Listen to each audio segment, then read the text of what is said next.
Vous l'avez vu, vous êtes au courant.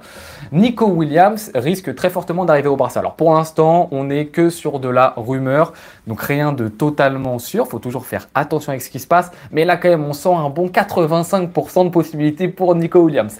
Mais Nico Williams va arriver et l'objectif, c'est de se dire qu'est-ce que ça va un petit peu chambouler du côté du Barça. Et on remarque plein de propositions. Là, depuis 2 semaines sur les réseaux sociaux, moi sur la vidéo avec Jules aussi, j'ai lu pas mal de propositions et l'objectif, c'est d'en parler. Alors vous le savez, moi déjà, avec la frite, on avait un peu parlé du milieu de terrain et j'étais un petit peu des fois dans un mood de me dire pourquoi pas revenir sur un milieu de terrain 3 avec une pointe basse et 2 relayeurs, 2 numéro 8. Une version qui semble réellement s'éloigner du côté du Barça parce que déjà cette version-ci, on avait le droit de se demander qu'est-ce qu'on fait de Dani Olmo et qu'est-ce qu'on fait de Fermín López finalement. Et c'est vrai, ça, si on revient avec 2 numéros 8, qu'est-ce qu'on fait de ces 2 joueurs-ci? Tout de suite, c'est compliqué. Mais maintenant, avec la possible arrivée de Nico Williams, arrive un autre dilemme pour l'attaque. Et le dilemme, c'est qu'est-ce qu'on va faire en fait de tous les attaquants? Alors bien évidemment, il y a ce que les gens disent en grande majorité, qui est oui, mais c'est bien d'avoir plein de possibilités pour le Barça. On est heureux d'avoir autant de richesses sur le banc. Je suis d'accord avec vous. Mais il faut toujours faire attention avec le management un petit peu aussi et avec surtout le développement des joueurs, de ne pas laisser trop certains joueurs justement sur le banc. Tout simplement, parce que si tu laisses un joueur jouer un match sur 10, typiquement, par exemple, si je prends l'exemple de Fermín López, il ne va pas se développer, Fermín López. Donc c'est bien de l'avoir, hein, on est content, nous, en tant que supporters du Barça, de se dire « Ah on a quand même Fermín López sur le banc, mais si c'est pour qu'il joue un match sur 10, le pauvre, il ne va pas vraiment s'améliorer. » Donc c'est ça qui est compliqué. On a déjà un avis, vous voyez, il y a plein d'avis qui divers et variés, et on a notamment un avis que moi j'ai revu pas mal de fois qui commence à sortir, et qui est pas mal sorti justement sur la vidéo que j'ai sortie avec Jules ce midi, c'est de se dire, et si Lewandowski finalement allait sur le banc? Alors bon, vous connaissez un petit peu mon avis sur la saison de Lewandowski, qui est quand même très mitigé selon moi, surtout que j'ai parlé de la saison de Mbappé il n'y a pas très longtemps sur une vidéo, je ne sais pas si vous êtes tombé dessus. Pour moi, les saisons de Lewandowski et Mbappé, ça se ressemble quand même pas trop mal finalement. On s'intéresse aux stats, c'est intéressant, on s'intéresse au contenu avec et sans ballon, c'est compliqué pour les deux, quoi. Donc ça le problème, est-ce qu'on juge un attaquant, un numéro 9 que sur ses stats? C'est compliqué. Et de plus en plus, certains vont dire justement que Lewandowski pourrait faire des petites piches sur le banc et pourquoi pas voudrait un Rafinha limite numéro 9. C'est un petit peu les dilemmes. N'hésitez pas, vous, à me dire ce que vous pensez de ce qui peut se passer justement pour le Barça, ce que vous voyez pour, encore une fois, l'attaque. Là, c'est l'objectif de cette vidéo, c'est de parler de l'attaque du Barça. Et là, je vois typiquement une question de Falcon qui nous dit, qui me dit Rafinha en 10, c'est compliqué franchement, à moins qu'il ait un rôle seulement offensif. Alors donc là, on tombe encore une fois sur le fameux Rafinha numéro 10. Et moi, je vous embête avec ça, avec essayer de bien me définir ce que c'est pour vous numéro 10. Parce que moi, j'ai l'impression que j'ai pas la même définition que les autres, en fait. Moi, quand on me dit numéro 10, je pense à Platini, je pense à Zidane, et je pense actuellement à Odegaard ou Cole Palmer. Pour moi, c'est ça un numéro 10. C'est un mec qui fait jouer les autres. C'est un peu un Pedri avancé. Alors que vous, j'ai l'impression que quand vous me dites numéro 10, vous parlez d'un second attaquant. Et si c'est un second attaquant, c'est un second attaquant, c'est pas un numéro 10. Il y a une différence entre numéro 10 et second attaquant. Pour moi, c'est pas la même chose. Et dans ce registre de deuxième attaquant, par contre, Rafinha, je trouve que ce qu'il a fait cette saison, c'est ça, c'est être deuxième attaquant. Et je trouve qu'il complète très très bien ce rôle. Moi, je suis d'accord avec vous. Par contre, si on parle de Rafinha en tant que playmaker, en tant que joueur qui doit faire jouer les autres, genre qualité technique, vision, etc. sur le terrain, un peu un Pedri avancé, là, permettez-moi d'émettre un tout petit peu plus de doute sur la qualité de Rafinha, même si je ne dis pas qu'il n'est pas capable de le faire. Mais permettez-moi de me dire qu'il n'est peut-être pas forcément pour ça. Fait pour ça, pardon, excusez-moi. Si on opte pour un Rashford, on pourrait potentiellement le mettre numéro 9. Donc toi, par exemple, tu verrais Rashford titulaire au Barça l'année prochaine en tant que numéro 9 ou pas? Rashford, pardon, juste pour dire, Rashford, ça fait 2 saisons quand même qu'il est sur le déclin. Hein. Alors je sais, on rêve tous de se dire, ouais, mais il peut retrouver son éclat d'avant, etc. Avec Hansi Flick, qu'il pourra retrouver à certains niveaux. Pour l'instant, c'est que de l'hypothétique tout ça. Hein. Personne n'est sûr et certain que s'il vient au Barça, il retrouvera son niveau d'avant. Ça fait 2 saisons, même là, il a changé de club, il est Aston Villa, pardon, cette saison. À Aston Villa, c'était pas non plus extraordinaire, quoi. S'agissant de l'attaque. Pour le bien du club, je pense qu'il faut beaucoup faire jouer Rafinha et Ferran en 9. Ok, ça c'est une possibilité. Et je la lis de plus en plus souvent. Cette possibilité de mettre Rafinha en tant que numéro 9 par exemple. Et donc Ferran qui sera son remplaçant. Du coup, Lewandowski, on en fait quoi? Parce que Lewandowski, c'est acté limite que l'année prochaine, il s'en ira et qu'on recrutera un vrai numéro 9. Ça sera les dilemmes de l'année prochaine. Là pour l'instant, on n'est pas vraiment là-dedans. On a d'autres objectifs prioritaires du côté du Barça. Lewandowski, t'en fais quoi? Vous allez me dire, oui, on le met sur le banc, il va accepter son rôle de remplaçant. Et moi, je suis pas sûr, hein, un mec comme Lewandowski, est-ce qu'il accepte d'aller sur le banc? Franchement, est-ce qu'il va pas est-ce qu'il va pas bouder dans le vestiaire si on le met sur le banc, quoi? Tu penses qu'une autre recrue en plus que Nico, ça ferait trop de bouchons en attaque ou non jamais trop de joueurs? Bonjour au passage. C'est exactement ça le dilemme en fait. C'est exactement ça le dilemme que j'essaye de poser depuis le début, c'est de me dire, bien évidemment qu'on va être trop content si Nico est signé au Barça, moi le premier parce que ça fait limite 2 ans que je milite pour que ça arrive et surtout que j'adore le joueur. Mais c'est juste, ça va créer des questionnements qu'il n'y avait pas avant. L'année dernière, on avait des sûretés. Ok, Rafinha demi-espace gauche, Lewandowski numéro 9, Lamine Yamal à droite. Hop, Dani Olmo ou Fermin Lopez en tant que milieu avancé. Pas trop de dilemme, ça va, c'est tranquille. Là, tu rajoutes Nico Williams. Ouais, ça commence à devenir compliqué. Qu'est-ce que tu fais du milieu avancé, Olmo, Fermin? Est-ce que tu mets Rafinha à leur place? Donc pour mettre ensuite Nico totalement à gauche. Mais du coup, que deviennent Olmo et Fermin Lopez? Est-ce que tu enlèves Lewandowski, qui est un cadre de l'équipe? C'est compliqué. En fait, c'est juste ça. Donc, est-ce qu'il faut en plus une recrue que Nico? Il y a beaucoup de rumeurs qui disent, ouais, si on prend encore Rashford en plus et qu'il est gratuit, ça peut être très intéressant. Ok. Mais ensuite, Ferran Torres, typiquement, t'en fais quoi? Ferran Torres qui te lâche une super saison, limite sa meilleure saison au FC Barcelone depuis qu'il est arrivé. Qu'est-ce que t'en fais? C'est ça aussi qu'il faut voir. C'est que, je vais le redire très souvent, je pense, dans la vidéo, c'est qu'on n'est pas dans FIFA. Dans FIFA, c'est simple, si les joueurs ils boudent, ok, tu les payes un petit peu plus, etc. Ils arrêtent de bouder. Au pire, s'ils boudent trop, c'est pas grave, tu t'en fiches, c'est un jeu vidéo. Là, c'est la réalité, les gars. C'est-à-dire que les mecs, il faut les manager. Les mecs, ils ont une carrière. Les mecs, il y a la Coupe du Monde l'année d'après. Ils veulent avoir des minutes, ils veulent avoir du temps de jeu, ils veulent être compétitifs. Sauf que si le mec, tu lui donnes qu'un seul match tous les 10 matchs, bah, au bout d'un moment, il va faire la gueule, il va râler et surtout, il va pas se développer. Je le rappelle, c'est important pour le développement. Un Fermin Lopez, c'est typiquement un joueur qui a besoin de développement, il a besoin de jouer. Nico Williams, si on l'achète, c'est pas pour qu'il soit remplaçant, c'est pour aussi qu'il puisse se développer. Donc, et pour se développer, il y a besoin de temps de jeu. Je vois Rafinha, bah, vous voyez, je vois Rafinha en 9 et Lewandowski serait la doublure au poste de 10. Rien ne change, ça sera Olmo ou Fermin. Ok, dans ce cas-là, donc toi tu dis Rafinha et son remplaçant Lewandowski et Ferran Torres. Qu'est-ce que tu fais de Ferran Torres? Il est remplaçant du remplaçant, Ferran Torres, c'est-à-dire qu'il joue pas, il joue un match sur 15, quoi, Ferran Torres. Ou on le vend, ou est-ce qu'on vend Ferran Torres, hein? Les gens ils disent, ça serait intéressant de voir Rafinha second attaquant. Et Rafinha second attaquant, c'est ce qu'on a vu cette année. J'ai pas arrêté de vous le répéter, Rafinha n'est pas un ailier, Rafinha est un second attaquant, il l'a montré, regardez toutes ses occasions cette année, regardez tous ses buts, il a limite un rôle de second attaquant. Donc ça changerait pas par rapport à cette année en fait finalement. Rafinha en 9, c'est un pile ou face, soit ça marche, soit c'est fou, soit c'est gaze. En fait, il y a ça aussi. Cette take, elle est intéressante de Rafinha numéro 9, ça marche forcément, c'est parce que, encore une fois, je le répète, on n'est pas dans FIFA. Sur FIFA, c'est stylé. Tu mets Nico à gauche sur FIFA, tu mets Lamine Yamal à droite, tu mets Rafinha numéro 9, Dani Olmo en 10. Sur FIFA, ça marche, il n'y a aucun problème. Parce que les connexions, tu t'en fiches et tout. Et dans la réalité, en vrai, on va mettre un petit peu de respect. Numéro 9, c'est un vrai poste. C'est quelque chose qui s'apprend. C'est un poste en particulier. C'est pas genre, t'es ailier de base, tu t'improvises numéro 9 comme ça parce que t'es chaud. C'est un vrai poste. Il faut savoir décrocher, il faut faire les sacrifices au milieu de terrain, il faut savoir se positionner. Regardez qui est Mbappé. Sa dernière saison au PSG, il a essayé d'apprendre à être numéro 9, il n'y est pas arrivé. Là, sa première saison au Real Madrid, on voit encore faire des déplacements qui ne sont pas des déplacements de numéro 9. C'est un métier d'être numéro 9. Ça ne s'improvise pas comme ça. Alors Rafinha, il a des qualités, je suis d'accord avec vous, il a marqué plein de buts inimaginables. Saison incroyable de la part de Rafinha. Mais c'est pas pareil quand tu es second attaquant et que tu as un Lewandowski qui prend aussi de la place, que quand tu arrives et c'est toi le seul numéro 9. C'est un tout autre job, les amis. Vraiment, c'est un tout autre job. Je ne dis pas que Rafinha ne peut pas le faire.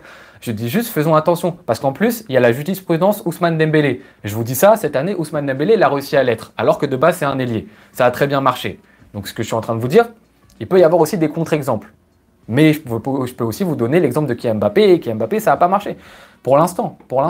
Est-ce que nous, on a le temps d'apprendre à Rafinha à être numéro 9 en sachant que l'année prochaine, il y a beaucoup de chances qu'on recrute un vrai numéro 9 solide. Donc c'est ça qui est très complexe. Après les gars, n'oublie qu'il a 60 matchs, donc c'est positif pour la rotation. Bien évidemment, pour la rotation, c'est positif d'avoir plein d'attaquants, etc., d'avoir un Nico qui s'ajoute. Moi, je vous dis, c'est bien. D'un point de vue du FC Barcelone, on a plusieurs cordes à notre arc. En plus, au niveau tactique, c'est différent. Parce qu'avoir Nico à gauche, c'est pas pareil que d'avoir Rafinha à gauche. On n'est pas du tout sur le même profil de joueur. Donc c'est bien pour Flick, ça lui donne même tactiquement, en termes de stratégie, plus de cordes à son arc. Mais après, il y a les questions de management et de développement des joueurs qui sont des questions importantes à se poser dans la réalité. C'est important, surtout pour une année où il y a la Coupe du Monde l'année prochaine. C'est ça aussi qui compte, faut pas l'oublier. Il faut prendre en compte les blessures. Ça aussi, c'est intéressant. C'est-à-dire qu'on peut se dire, ouais, il y aura peut-être des blessures l'année prochaine. Et dans ce cas-là, c'est sûr que s'il y a des blessures l'année prochaine, il n'y a plus de dilemme. Imaginons un Lewandowski qui se blesse. Ah bah là, tout de suite, c'est cool pour Flick. Mais soyons dans une vision où tous les joueurs, ils sont aptes à jouer.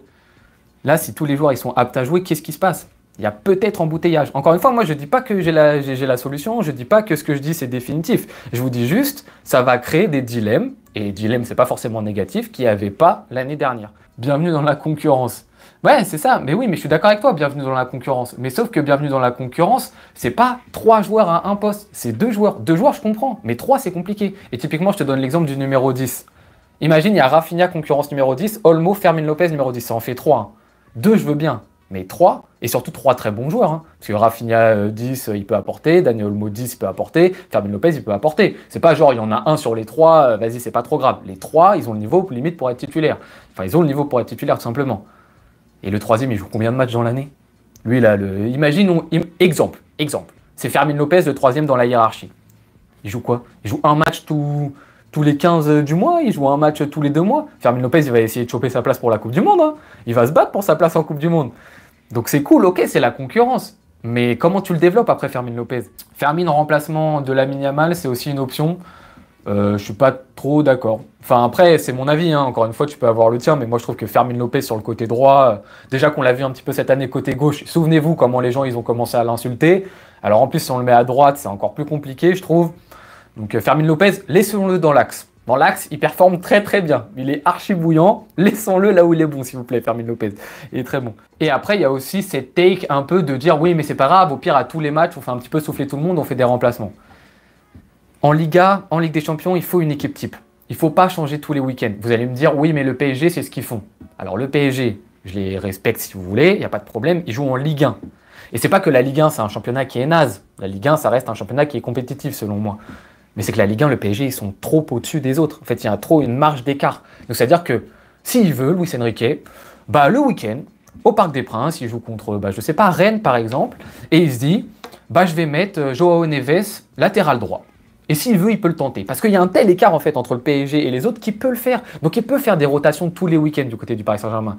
En Liga, du côté du FC Barcelone, je suis désolé, mais changer d'équipe tous les week-ends, même en Ligue des Champions tous les 3-4 jours, je trouve que c'est compliqué. Je trouve qu'il faut une ossature, il faut une équipe type qui se connaisse, qui ait ses repères. Alors bien évidemment, je ne dis pas qu'il faut mettre tout le temps la même sur l'année. Hein. Vous m'avez écouté cette année, j'étais l'un des premiers à dire faut faire des remplacements, la rotation, je vous l'ai répété 150 fois.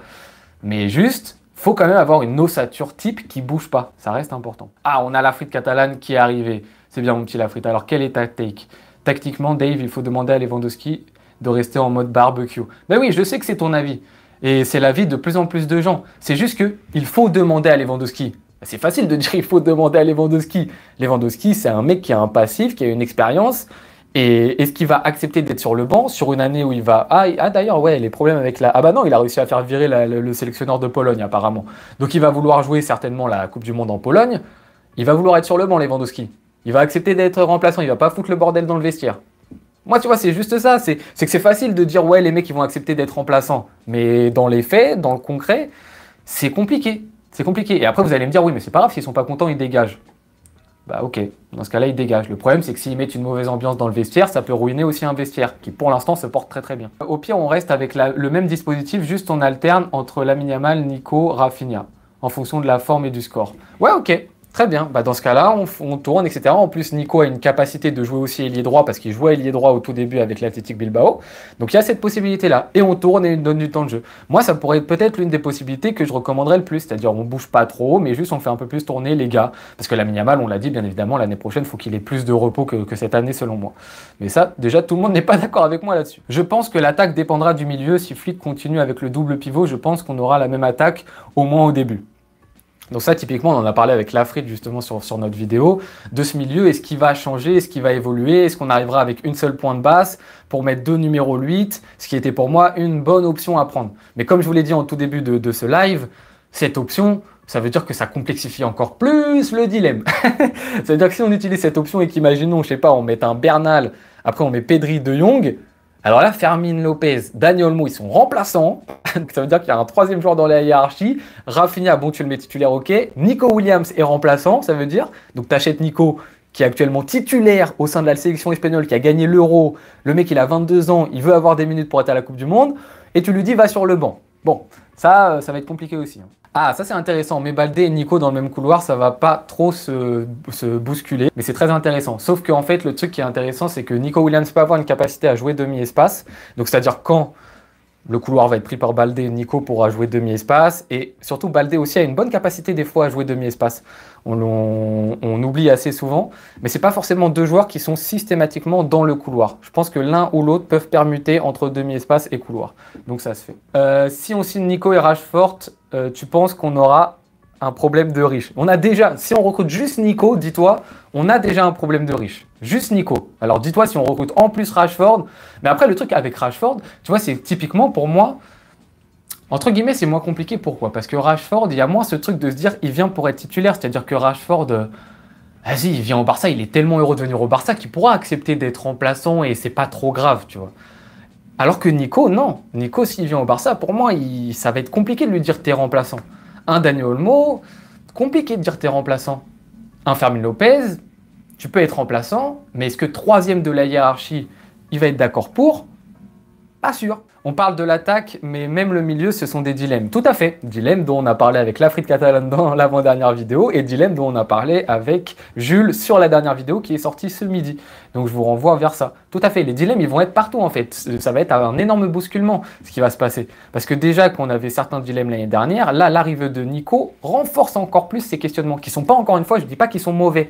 Je dis juste que c'est pas si facile que ça. On a l'impression que oh, c'est trop facile, c'est FIFA, on a un joueur en plus, il va s'intégrer, hop, ça va être génial, on va mettre 4 attaquants, allez, c'est pas grave, et hop, toute berzingue en attaque.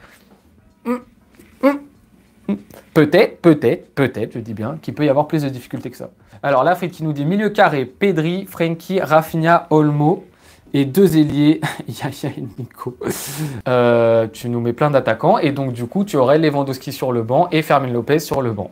Ok, ce serait ça ta solution. Qui je pense peut être pourquoi pas la plus probable. Même si selon moi on retournerait sur un autre problème, mais là je suis désolé, je vais reparler du milieu de terrain, qui est le problème de conservation. Comment tu fais pour résoudre ces problèmes qui t'ont causé défaut sur la fin de saison et qui t'ont coûté défaut aussi sur les mois de novembre et décembre de cette année? À mettre 4 attaquants, tu renforces pas assez le milieu en termes de possession, je trouve. C'est simple, il faut avoir 2 équipes compétitives pour que tu puisses jouer sur tous les fronts, tout le monde aura sa chance. Ouais, Bleu et Grenat, t'as peut-être raison, mais sauf qu'en fait, ce que je dis toujours, c'est que la frontière est très fine entre rotation cool, sympathique, où tout le monde essaye de se surpasser les uns les autres, et une rotation où c'est compliqué parce qu'il y a des joueurs qui n'ont vraiment pas leur temps de jeu suffisant. Et la frontière, elle est vraiment très très fine en ce moment. Surtout si y a des joueurs qui jouent à peu près le même poste. Ah, Grenoble, je suis d'accord avec toi, mais cette saison, Rafinha, il avait un 9 à côté de lui, tout à fait, qui prenait l'axe, qui permutait, etc. Totalement d'accord avec toi. Si on met Nico, Rafinha devra prendre l'axe tout seul et c'est plus dur. Et je suis totalement d'accord avec toi. C'est pour ça que je disais tout à l'heure, attention, le rôle de numéro 9, c'est pas un rôle qui s'improvise. Il faut avoir des qualités. Certains me diront, oui, mais il y a Ousmane Dembélé qui a montré cette année au PSG qui pouvait changer. Et moi, je vous dirais, bah, regardez Mbappé, il n'a pas réussi à changer pour l'instant. C'est un poste qui requiert des choses différentes que ce que fait Rafinha. Parce que comme tu l'as excellemment bien dit, Rafinha, ça marchait bien aussi dans l'axe parce qu'il y avait Lewandowski. Et que Lewandowski prenait un certain espace. Est-ce que sans cet espace-ci, Rafinha arrive à faire la même chose? Et ça, c'est compliqué. Donc, c'est une très très bonne remarque, Grenoble. Désolé encore une fois, hein, si je lis pas tous vos commentaires, c'est qu'il y en a vraiment beaucoup là. Donc, au moins, c'est un sujet qui passionne. Non, mais c'est ça qui est intéressant. Et encore une fois, moi, je le dis, il n'y a pas de solution pour l'instant miracle. Et franchement, j'ai tellement hâte, déjà, bon, que Nico signe. Comme ça, au moins, c'est fait. Ça serait cool que ça soit officiel. Et qu'ensuite, de voir ce que Flick arrive à faire de tout ça. Ça va être magnifique. De le voir devant ces dilemmes-ci, arriver à les résoudre, etc. Voir comment il va faire. Parce que moi, encore une fois, j'ai super confiance en Flick. Et juste, je me dis, voilà, j'espère que ça va bien se passer. Et surtout sur le long terme. Parce qu'au début, il n'y aura pas de problème. Au début, ce sera la joie. Tout le monde sera heureux. Ah ouais, 4 attaquants et tout le monde est sympa. Sauf qu'encore une fois, il va y avoir les perspectives de temps de jeu qui vont arriver et peut-être que ça va être compliqué. Il fallait pas acheter Olmo. Pour moi, Fermin a un potentiel bien plus grand. Il ne se blesse pas tous les 3 matchs. Alors, Dani Olmo, quand même, il nous a sorti de bonnes situations l'année dernière. Alors, je comprends que la fin de saison, elle puisse être frustrante. Ses blessures à répétition, c'est très frustrant. Mais dire que l'achat de Dani Olmo était inutile, je trouve que la take est un peu difficile quand même parce qu'il nous a apporté des choses quand même, Dani Olmo. Il a une qualité, je suis désolé, que Fermin n'a pas. Et après, Fermin, de son côté, a des qualités que Dani Olmo n'a pas non plus. Hein. Mais ça se tape. Franchement, ça se tape. Moi, j'adore les deux. Hein. J'ai vraiment pas de favoris. Franchement, je suis fan de ces deux joueurs-ci. On a oublié Perisic. Bah imagine, mais tu vois, Perisic, c'est pareil. Pour moi, si tu recrutes Perisic, c'est un peu comme Rashford, c'est pas un problème. Parce que le mec, vas-y, il a quel âge? Il a 63 ans à peu près, Perisic, un truc comme ça. C'est pas grave s'il est remplaçant, il s'en fiche. Tu vois, il a pas besoin de gagner des minutes, il a peut-être déjà sa place pour la Croatie en Coupe du Monde, tellement le mec il est installé. Voilà, Perisic, il n'y a pas de dilemme entre guillemets. Tu peux le mettre sur le banc, il va pas faire de vagues, il s'en fiche, il va kiffer sa vie, comme Chesney. Les mecs qui viennent là, ils sont en post-retraite au Barça, quoi. Il n'y a pas de problème. Mais quand je te parle de joueurs qui veulent venir et qui veulent avoir du temps de jeu, et qui veulent jouer des matchs, et qui veulent se développer, là c'est plus compliqué à mettre en place. C'est pas pareil. Alors, on a une remarque de Mohamed qui nous dit on risque d'avoir un problème d'équilibre ou de gestion du temps de jeu, surtout au milieu. Il risque d'avoir beaucoup de frustrés. Ah, moi, c'est ce que j'essaye de dire. Mais tu vois, dans le chat, on n'est pas d'accord avec moi. On me dit oui, mais c'est bien d'avoir plein de joueurs. Et au milieu, Casado, Gavi, Bernal, Frenkie de Jong, Pedri, Dani Olmo, Fermin, Pablo Torre qui va devoir partir parce que justement, il n'aura pas de temps de jeu. Plus les attaquants, tous ces mecs-là, ils vont vouloir jouer. Je suis désolé. Donc au départ, les Bernal et tout, ils vont accepter des rôles de remplaçants, il n'y a pas de problème et tout. Ça va bien se passer. Et puis les mecs, c'est... En fait, la grande chance qu'on a quand même au Barça, c'est que les mecs, c'est des amoureux du club où ils sont formés à la Masia. Et les deux même. Donc, Fermin Lopez qui soit remplaçant, c'est pas un problème. Gavi qui soit remplaçant dans un premier temps, c'est pas un problème, même si je pense qu'il va retrouver son niveau. Bernal qui soit remplaçant, c'est pas un problème. Casado qui soit remplaçant, il l'a évoqué en interview récemment, c'est pas un problème. Les mecs qui se battent, ils aiment tellement ce maillot qu'il n'y a pas de problème. Mais pour les autres, ça peut être compliqué. Et surtout qu'en fait, moi, je pense à eux aussi. Je pense à leur développement. Et un Casado qui joue un match sur 15, mais comment il va se développer, Casado? Tu peux pas te développer. C'est pas que en jouant des matchs d'entraînement que tu te développes. Tu te développes en jouant des vrais matchs le week-end. Mais là, c'est pas le sujet de cette vidéo. Les milieux, on en a parlé avec la frite catalane. Allez voir la vidéo si vous l'avez pas vue. Et on a parlé aussi du milieu avancé avec Jules. Là, on parle plutôt de l'attaque. Mais il va y avoir aussi des dilemmes au milieu de terrain, bien évidemment. J'en ai pas assez parlé là. J'ai un peu évoqué le truc tout à l'heure. C'est qu'on me dit 4 attaquants. Ok, mais qu'est-ce qu'on a dit cette année? On a dit sur la fin de saison, on a des problèmes aussi dans le pressing et tout. C'est compliqué. Alors vous allez me dire, oui, mais le pressing, on le résout. Si on met Lewandowski sur le banc, les 4, ils vont presser. Très bien. Mais sauf que le pressing et ta capacité à être ton bloc avancé sur le terrain, elle vient aussi parce que tu es en capacité de conserver le ballon et de temporiser. Est-ce que tu mets juste Pedri et Frenkie de Jong pour le faire? Ça va être suffisant face à des grandes équipes. Contre des équipes un peu plus faibles, je pense que Pedri et de Jong, ils peuvent carrer un petit peu le milieu de terrain. Mais contre grands élevés, tu n'auras pas énormément de phases de possession parce que Nico, c'est pas un joueur de possession, Rafinha, c'est pas un joueur de possession. C'est des mecs qui sont à toute berzingue. Et Dani Olmo, cette saison, il a montré que c'était pas non plus trop son dada, la possession. Lamine Yamal, il est en capacité de temporiser. Encore, Pedri lui a dit temporise contre l'Inter Milan, il l'a pas fait. Mais c'est plus un joueur qui est en capacité de le faire. Et les autres, c'est tout droit. Hein. Quand on touche le ballon, Rafinha, Nico, on va vers le but. On sait pas faire une passe en retrait, les gars. Et ça va créer des problématiques pour le pressing. Et on est une équipe qui joue très très haut avec le bloc haut. Donc, il va y avoir peut-être des complexités par rapport à tout ça. Frustré de ne pas jouer après l'année qui fait Ferran. Voilà, c'est ça. Ferran, si l'année prochaine, imaginons, il est 3e dans une hiérarchie de numéro 9. Parce que vous dites Rafinha numéro 9, Lewandowski numéro 9 derrière, et donc Ferran Torres, il est 3e. Et Ferran, il va se dire, moi je suis le tiburon. Vous avez vu comment j'ai bossé l'année dernière, ce que j'ai apporté au club, et vous me mettez 3e dans la hiérarchie, alors que je me bats pour une place pour la Coupe du Monde aussi. Et le mec, c'est normal qu'il soit frustré. Tu vas créer de la frustration. C'est pour ça que je vous dis, c'est des choix de riches. Mais choix de riches dit problème, peut-être problème. Je dis pas que c'est sûr.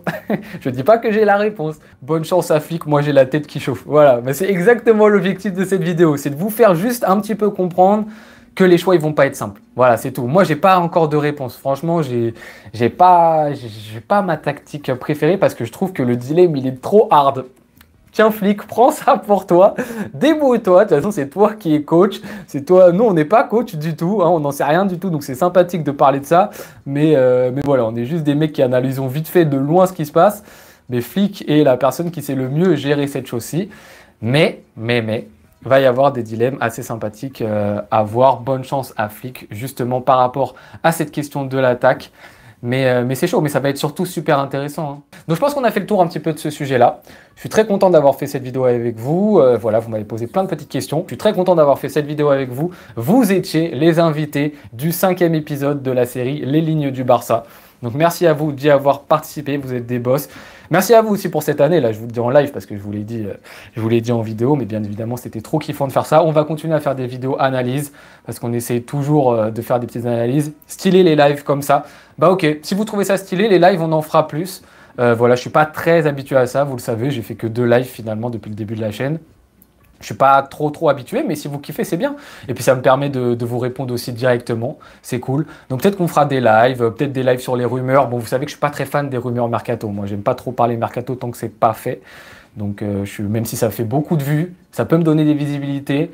Je suis pas trop fan de ça pour l'instant. Mais donc un grand merci à vous d'avoir été présent, d'avoir suivi cette vidéo. Je vous souhaite une très bonne journée ou bonne soirée les amis. On se retrouve très bientôt, beaucoup plus vite que vous ne le pensez. Bonne soirée ou bonne journée à tous et à toutes. Ciao la team!